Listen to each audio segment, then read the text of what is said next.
Good morning. It's Monday, September 2nd, and that means two things. Labor Day was invented in Canada to avoid protests and riots related to May Day that happened in Britain. This is also time for the lighting industry news brief brought to you by Keystone Tech, and they are bringing me casino night at the Nailed Convention. That's right. On Tuesday, September 23rd, our first night party is going to be sponsored by Keystone. They're going to be there. I'm going to be there. You're going to be there? Probably. I hope. Anyway, link in the description. Get to know us all at Nailed Con. We'll have a good time responsibly-ish. Anyway, let's get into the news because the IES has named the products to their annual progress report. So far, this has been announced through individual companies saying which products they make are on the IES progress report, and I would really like it if there was a single page I could link to. Maybe next week. Current is opening a new regional distro center in Atlanta. That space will be up and running soon. The U.S. Environmental Protection Agency will not be respecting the core scientific finding behind the Clean Air Act, which will probably lead to deregulation around carbon soon, probably, which would make them just an agency. Distributor Wire and Cable has opened a new warehouse in Ohio.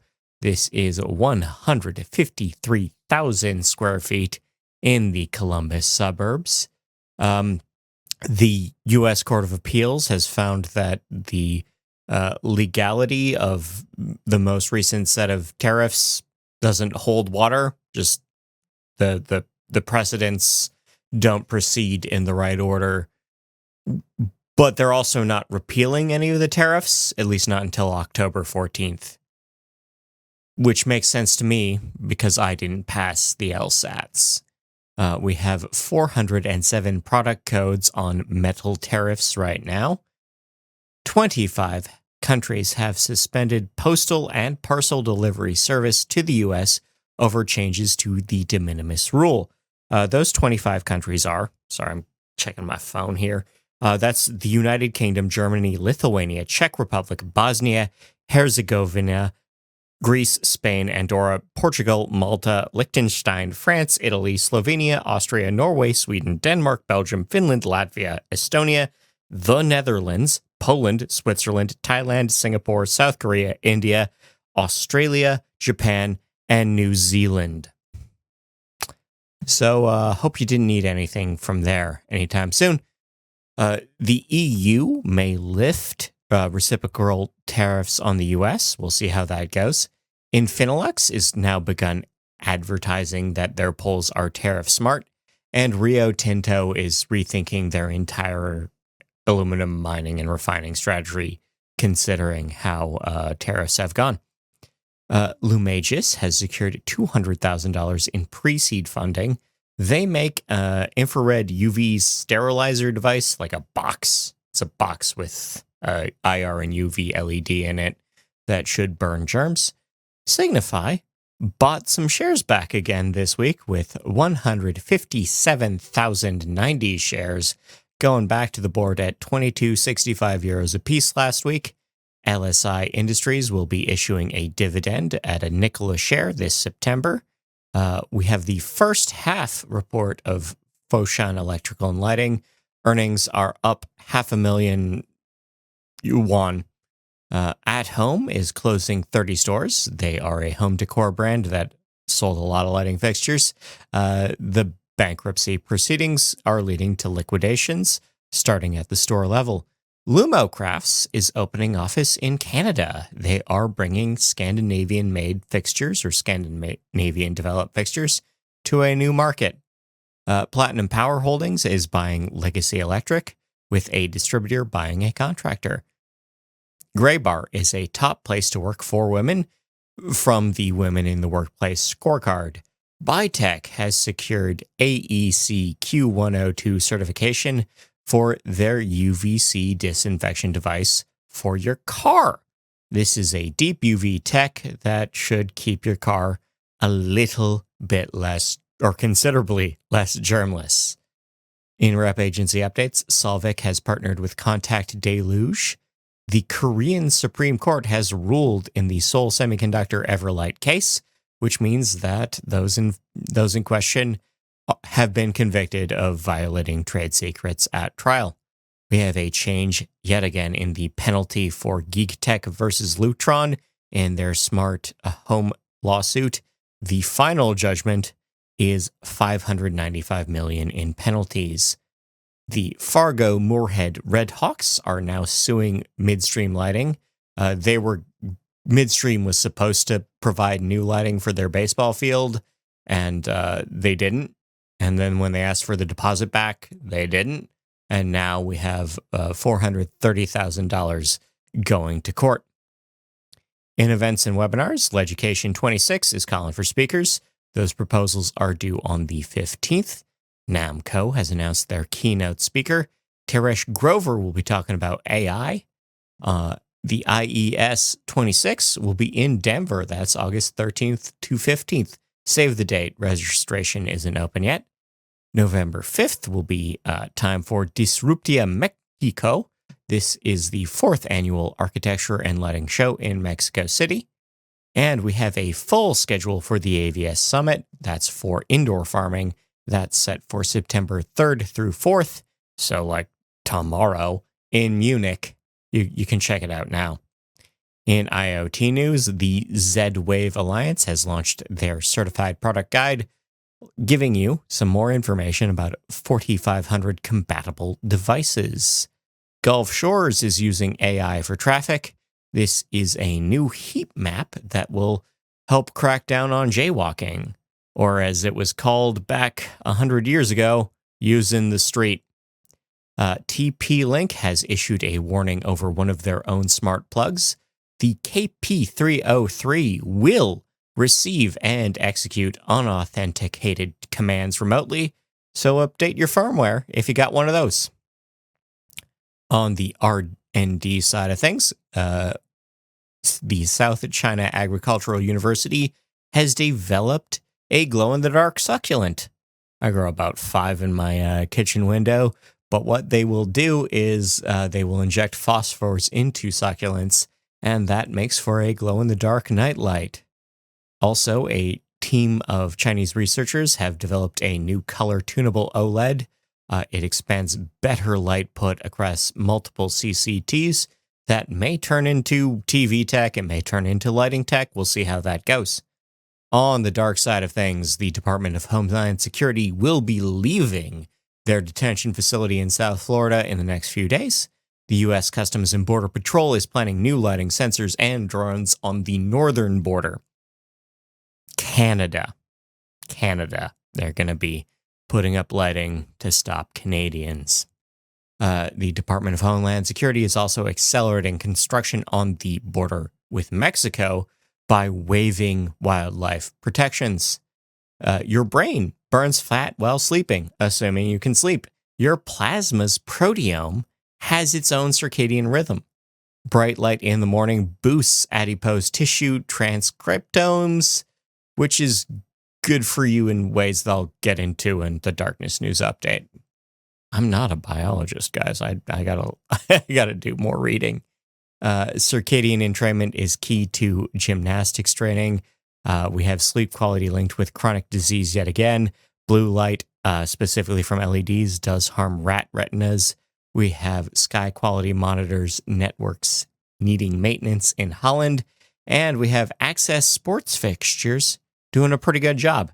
They're not a sponsor, but they are doing pretty well. Mandham, New Jersey is passing a new lighting ordinance. Deschutes County, Oregon is holding hearings on new ordinances. Virgin, Utah is debating lighting ordinances. Mineral County, Nevada is debating new trail lighting. We have migration season beginning, bird migration season beginning in Michigan, North Carolina, and Fort Worth, leading to lights out calls for the fall. Sarasota, Florida has set a new record for turtle hatchlings surviving, which is great. Florida is allowing LED billboards on trucks. And how is that still legal, actually? That seems really bad. Osage County, Kansas residents are complaining about new lighting at a sheriff's office. Fort Pierce, Florida is pushing back on lighting plans for a proposed Buc-ee's gas station.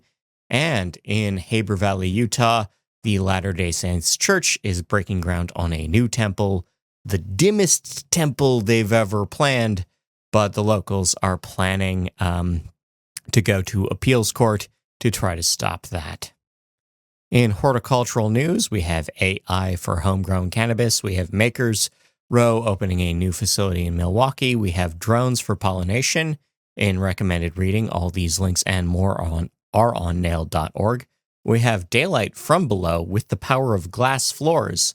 We have LED lighting for back to school season. We have critiques of the DLC coming from more directions than normal. We have a recap of the NAED Marketing Summit. We have a recap of IES 25. We have a recap of the Light Justice sessions at IES 25. We have strategic LED for greenhouses, if you want to learn about that. We have a profile of Lo Weiwei. We have the answer to the question of whether or not dark mode reduces blue light. Actually, are you using smart building rebates? Are you rethinking smart retrofits?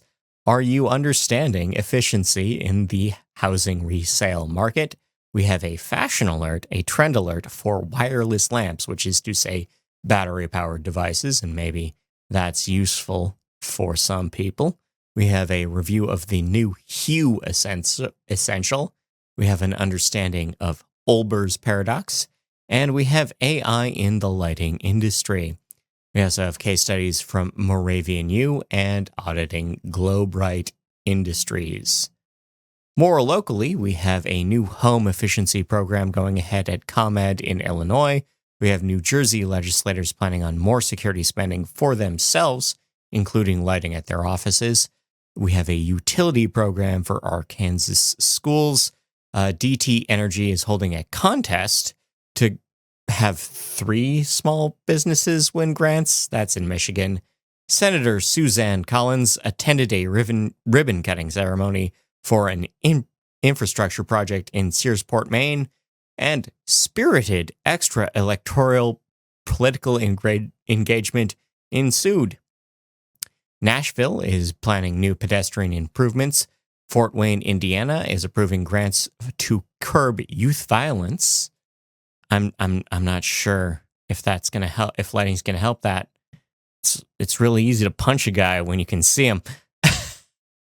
We have a new budget for Wichita, Kansas. We have new street lighting go ahead in El Paso, Texas.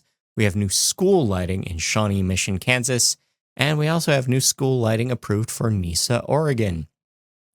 We have new security systems going ahead in Columbia College's campuses. Altoona is merging their parks districts to actually finish projects. Penn State U is prepping new lighting for their football stadium. Memphis has opened a brand new smart IoT-ready police station. We have Fairfield, California, being found to have taxed homeowners at the wrong rate for street lighting for 2 whole years. Speaking of 2 whole years, if you're near the San Diego State University campus, it's been 2 years since your street lighting has worked. We also have 3 years to fix lighting at parks in Fort Myers, Florida. Midland, Michigan Humane Society just got some grants for upgrades. An osprey nest on top of a lamppost at the Apple Valley, Minnesota high school football field has led to night games being canceled because you can't bother those ospreys. They're endangered. Melbourne, Florida is adding lighting to a softball field. Alva, Oklahoma is approving new sports field lighting. We also have new lighting outside a historic bowling alley in Orangeburg, South Carolina. Internationally, Signify sponsored the Ganesh Chaturthi in Mumbai. That's a big deal if you didn't take comparative religion. We also have the Dutch Coca-Cola plant going very, very green inside and out. And the ILP has issued an official statement about hanging flags on lampposts. If you have not followed this, I'll quickly summarize, which is to say that a number of people who are not officially not engaged in any ideology or political position other than liking England have begun hanging both Union and St. George flags from lampposts. And some municipalities have, again, for no political or ideological reasons, been taking those down in the interest of maintenance of those lampposts. UK defamation laws are very specific and very different from American ones, so I'm phrasing this very carefully. But the ILP, the Institute of Lighting Professionals, has said officially that if you are not a city official, you should not hang flags from poles, in part because those poles have specific tolerances and capabilities, and you might be voiding their warranty by adding weight or adding torsional force. Also, you might not have the right kind of ladder or the right kind of helpers to do this safely. So again, you shouldn't do that for reasons related to the warranties of the lampposts and personal safety. Again, everyone is trying not to accuse anyone of anything at all. So let's all just keep calm and carry on. That slogan was rejected, actually, back when the UK fought Nazis. That's just a fun bit of trivia. Again, there is no official political reason why anyone is hanging flags off lampposts in small towns in England right now. In sports news, smart upgrades are going ahead at the Pinnacle Bank Arena. They're pretty good. There's a lot of Wi-Fi enabled stuff going on. In people news, the SLS group has added Diana Nguyen as a sales rep. We have a recap from Inside Lighting for recent moves. Sami Al-Sadi is now the VP of Sales at the Phoenix Marketing Group. Dan Castillo is now the EVP and GM at Wesco. Beacon Awards winners have been named. Tony Esposito is now working for the University of Nebraska. Electroflex has named Brock Klein as VP of Sales and Marketing. Ralph Elder is now Sales VP at Wesco. Howard Lewis is set to retire. And things you can make, or things that I thought were interesting, you can make your own chainmail lampshades. You can also add LEDs to your Lego sets, which adds 340% to their display value. I don't know, this article doesn't explain what that means. There is a swamp in Virginia that will turn rainbow colors under the right lighting conditions, and you shouldn't build or use this Bluetooth jammer. No sirree, Bob. And on the debunking side of things, no, UNESCO is not revoking the status of South Korean lantern festivals. Those are still a rich part of our international heritage, and we should enjoy them. I've been Scott Wachter. I want to thank you for your time, your attention. I want to thank our sponsors. I will see you next week. I will see you at the Nailed Convention. Otherwise, take care of yourself and see ya.